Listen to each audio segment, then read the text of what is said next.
സംസ്ഥാനത്ത് വടക്കൻ ജില്ലകളിൽ അതിശക്തമായ മഴ തുടരും. വയനാട്, കണ്ണൂർ, കാസർഗോഡ് ജില്ലകളിൽ ഓറഞ്ച് അലേർട്ട് പ്രഖ്യാപിച്ചു. 9 ജില്ലകളിലാണ് യെല്ലോ അലേർട്ട്. ശക്തമായ കാറ്റിന് സാധ്യതയുള്ളതിനാൽ കേരള, തമിഴ്നാട്, ലക്ഷദ്വീപ് തീരങ്ങളിൽ മത്സ്യബന്ധനത്തിനുള്ള വിലക്ക് തുടരുകയാണ്. അഷിൻ ഡിയാഗോയുണ്ട് തിരുവനന്തപുരത്ത് നിന്ന് വിവരങ്ങളുമായി.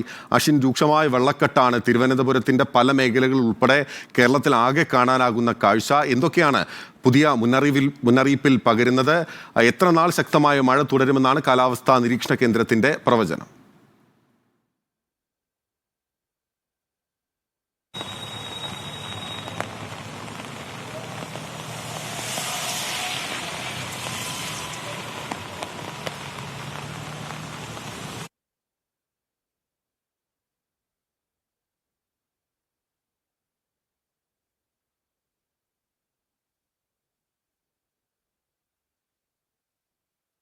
സംസ്ഥാനത്ത് വടക്കൻ ജില്ലകളിൽ അതിശക്തമായ മഴ തുടരും. വയനാട്, കണ്ണൂർ, കാസർഗോഡ് ജില്ലകളിൽ ഓറഞ്ച് അലേർട്ട് പ്രഖ്യാപിച്ചു. 9 ജില്ലകളിലാണ് യെല്ലോ അലേർട്ട് ഉള്ളത്. ശക്തമായ കാറ്റിന് സാധ്യതയുള്ളതിനാൽ കേരള, തമിഴ്നാട്, ലക്ഷദ്വീപ് തീരങ്ങളിൽ മത്സ്യബന്ധനത്തിനുള്ള വിലക്ക് തുടരുകയാണ്. ശക്തമായ മഴയിൽ കനത്ത നാശനഷ്ടമാണ് സംസ്ഥാനത്ത് വ്യാപകമായി ഉണ്ടായിരിക്കുന്നത്. തിരുവനന്തപുരത്തെ വെട്ടുകാട് ഉൾപ്പെടെ വീടുകളിൽ വെള്ളം കയറിയ സാഹചര്യമാണ് ഉള്ളത്.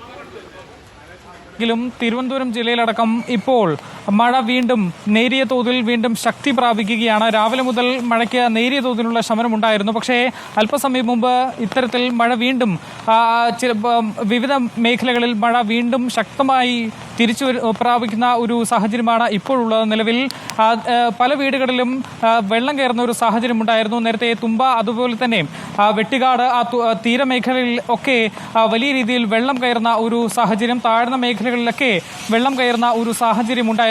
ഇത് രാവിലെ ഈ മഴ മാറി നിന്നപ്പോൾ അല്പം ആശ്വാസമുണ്ടായിരുന്നു. വീടുകളിൽ നിന്ന് വെള്ളം ഇറങ്ങി തുടങ്ങിയിരുന്നതായിരുന്നു. പക്ഷേ വീണ്ടും ഈ ഒരു മഴ ശക്തമാകുന്നതോടുകൂടി ഇത്തരത്തിൽ വെള്ളം കയറുന്നത് വീണ്ടും രൂക്ഷമാകാൻ തന്നെയാണ് സാധ്യത. കഴക്കൂട്ടം മേഖലയിലടക്കം, കഴക്കൂട്ടം, ചാക്ക, ആ ഭാഗങ്ങളിലൊക്കെയാണ് ഇത്തരത്തിൽ ഏറ്റവും കൂടുതൽ വെള്ളക്കെട്ട് രൂക്ഷമായി അനുഭവപ്പെടുന്നത്. ഇവിടെയെല്ലാം ഈ ഓടകളുടെ അശാസ്ത്രീയമായ നിർമ്മാണം തന്നെയാണ് ഈ നാട്ടുകാർ പ്രധാനമായും ഉന്നയിക്കുന്നത്. ഈ ഓടകളുടെ അശാസ്ത്രീയമായ നിർമ്മാണം മൂലം ഈ ഓടകളിൽ വെള്ളം പോകുന്നില്ല.